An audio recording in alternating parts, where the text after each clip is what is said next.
week. Is debt, leverage, and the fiat come to Bitcoin? This is from Stiggy47. Bitcoin territory, June 11th, 2037 sats, 13 comments. Keyan, what's this?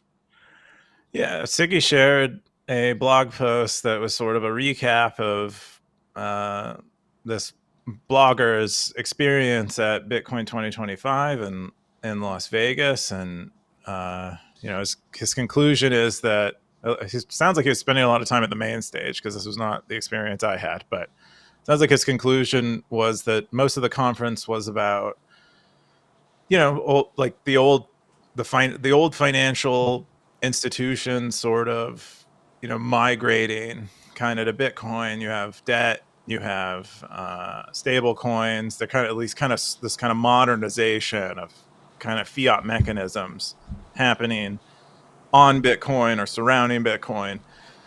And he's kind of expresses this as sort of like a maturation step, and he's relatively pro stablecoin, or I would say outwardly pro stablecoin. He thinks it is the bridge to the future at least.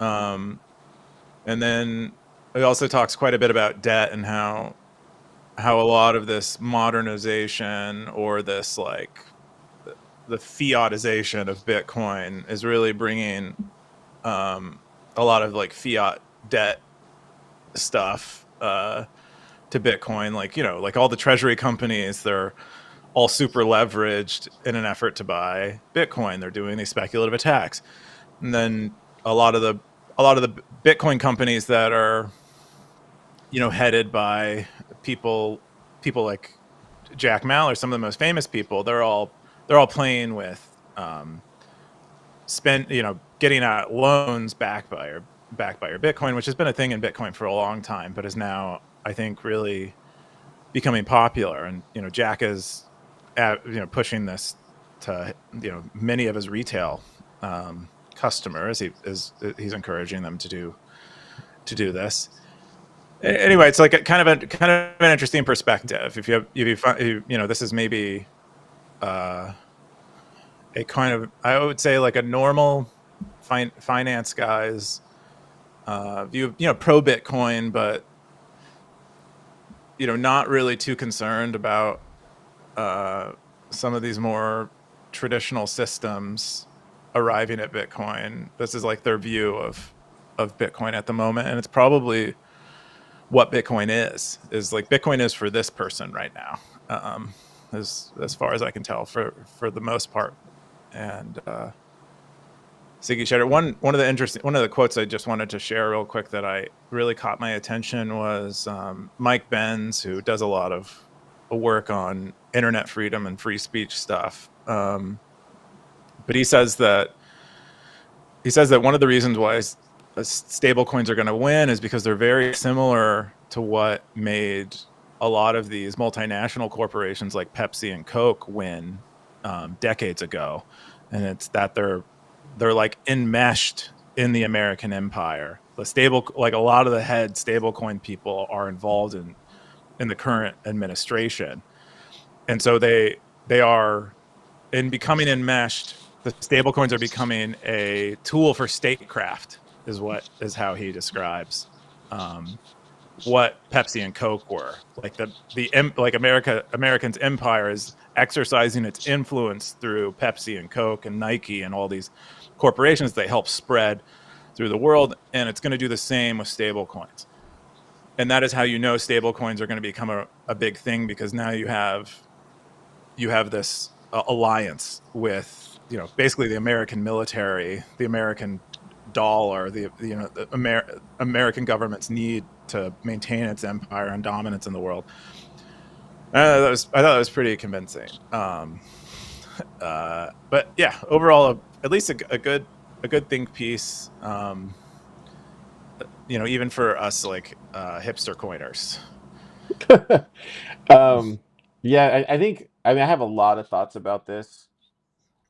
So let me kind of just explain this in like a way to where um it's not so like out there, because I feel like every time I Mm-hmm. try to go into these long car rants, people take it the wrong way, and then feelings get hurt, and then everybody always says, "Oh, Car, you're so, you know, crazy, but we love you." Um, I think I think the biggest, I'll just say this, like, I think hats off to all the people who, who are part of of moving Bitcoin forward. The Maulers, the Baileys, the Lynn Aldens, like all these people. Like, I'm so proud of these people. I think the work that they do is tremendous. Elizabeth Stark, like all these people. I mean, Lord knows that they put a lot of work and time and effort into what they do, and I'm not taken away from that. I think that's tremendous. I think they really do care about Bitcoin. I think the future that they're looking at really does, you know, I really do think they have their heart in the right place. And I really do think what they're when they're doing these things, I think they genuinely think they're leading Bitcoin into the right place. And I think all of what you said, Keon, I think is very logical, it's very practical, and I think it's a normal way to look at where the world is moving to. It's a normal way to where an average person would say, yes, this is a logical next step for Bitcoin. Now, having said that, um, I'm gonna politely disagree. Um, and this is just Carr, and how he views things. So this story came out this week. It was the Stripe Substack story that Rothbardi and Fanatic posted, and Stripe is now demanding, and I'll tie this all back together, and I think people will understand where I'm coming from. Stripe is now demanding um, a credit review from some Substack authors that have been targeted for their conservative, anti-vax type of, I guess you could call them stances that they've been receiving money from their readers, right? And so for the longest time, Substack has been known as this free speech platform. They've always been on the pro author side, like, hey, you can come publish here. No one's going to, Glenn Greenwald was a big proponent of Substack. And so, they've always said, hey, we're not going to censor you. Stripe, as like Stripe is a big censor. I know this because, in the early days of Plub Lab, we were censored by Stripe. So I never trusted Stripe. but but personally, like, and then we know other Bitcoin companies have been censored by Stripe. So we've known as Bitcoiners that Stripe has always been on the other side of that. So yeah, they've been sending out emails, and it looks like they're softly telling people that you got to go, and there are some requirements, and there's KYC and all this stuff. What I'm trying to say here is, like, this weaponization that Stripe has right now, this is like the softest form of kind of how would you say, this is the softest form of tyranny that we have right now for somebody not getting paid for the services that they provide for receiving money in the United States. When we start getting stable coins on the Bitcoin network, and we start getting paid through the Bitcoin network, what do you think's going to happen? Like, when everything starts working on the Bitcoin network and AI is functioning, like, this is all going to be automated. Like, everything is going to be automated all of a sudden, and it's no more going to be about, like, there's not going to be a soft, like, checkpointing. I'm going to call it a choke point anymore. There's not going to be a soft choke point that's going to be a Stripe. It's literally just going to be an automatic, like, guess what, Car? You're not getting your Bitcoin today because you made some controversial remarks on SNL. You're not getting paid.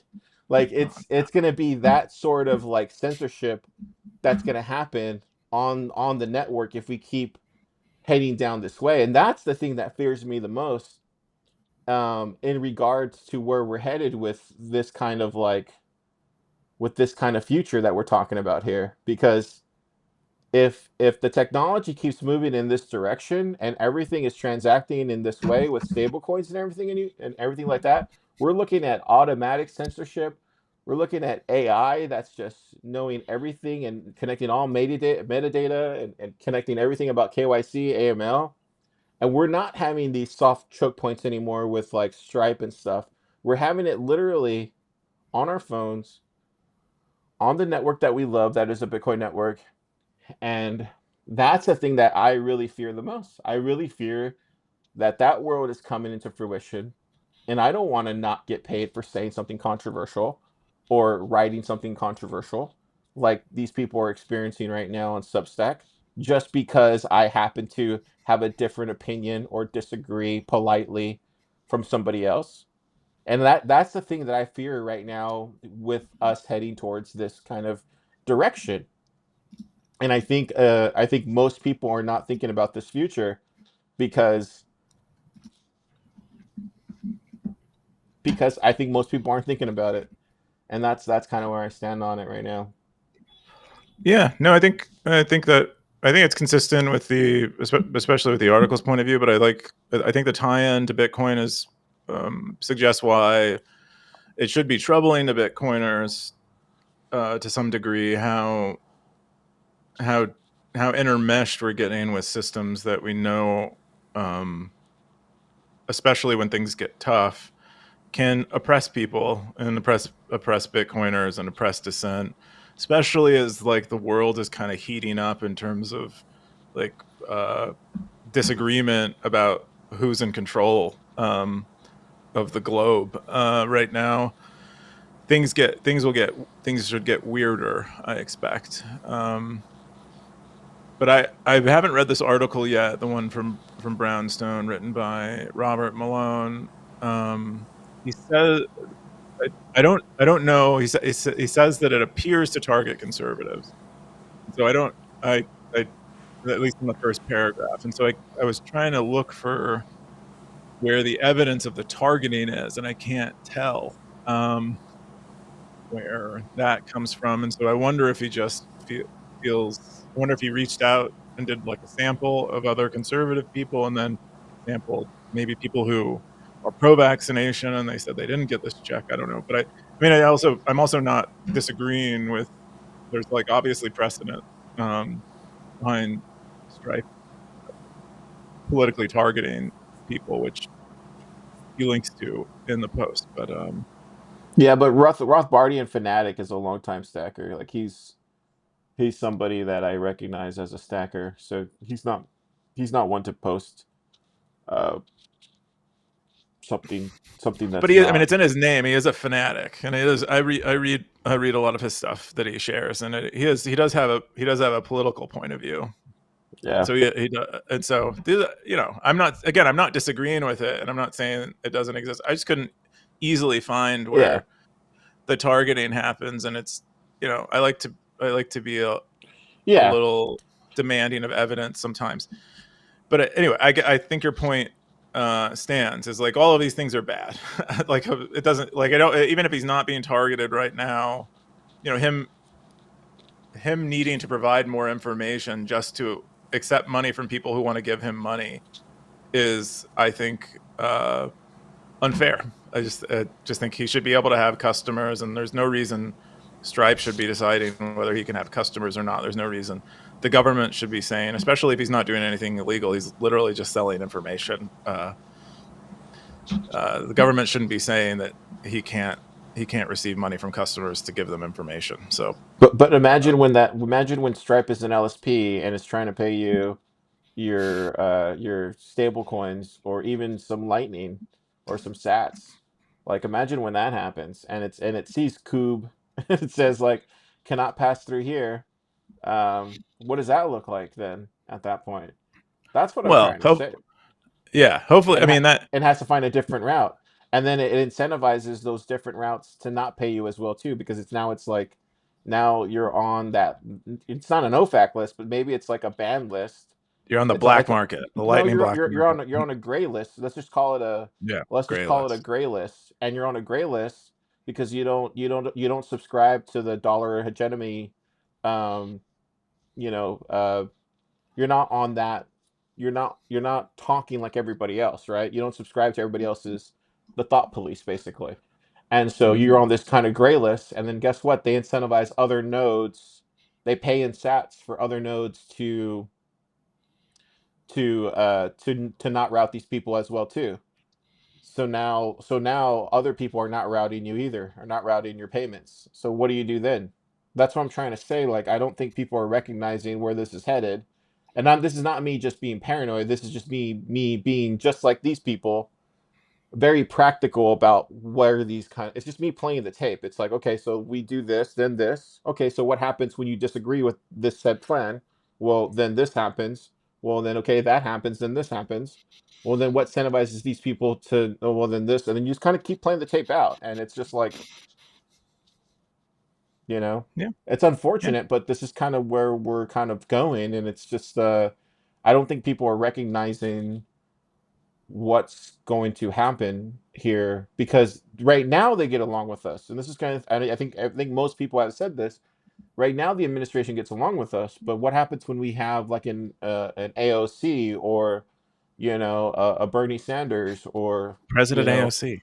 like a Mrs. Obama, or like one of these other people, who absolutely despise people that are on the opposite side of their opinion. So I'm just saying, like, it's gonna get Yeah. weird, man. Yeah, it's definitely going to get weird, but I mean, this is why the core of Bitcoin are still Bitcoin. That's why a lot of us work on uh, or think a lot about the privacy side of Bitcoin, think a lot about the censorship resistant side of Bitcoin, and that is like the focus of people who are not engaging in these kind of these like fiat side quests. And so when that time comes, that we're kind of ready, and including like there's a lot of people who are thinking that the relaxation of the regulations around Bitcoin are like forever, like what's happening in the administration. And I don't think so. I think it's really a bad idea for Bitcoiners to get complacent and imagine that, because it will swing back the other way. And even if it's not in America, it'll certainly other countries will begin taking a hostile view to Bitcoin, and we want Bitcoin to be ready for the people that reside in those countries to fight back and still be able to preserve their ability to transact and Yeah, I just want to be maintain able a to life. freely transact, man. I want to be able to freely transact and be able to freely say what I want to say without being censored. Um, and I think that's the thing that we just need to make sure that we have tools, and we have that at the top of everybody's mind, because um, I think that's the most important thing, and we can't lose sight of it as um, you know as things keep progressing forward.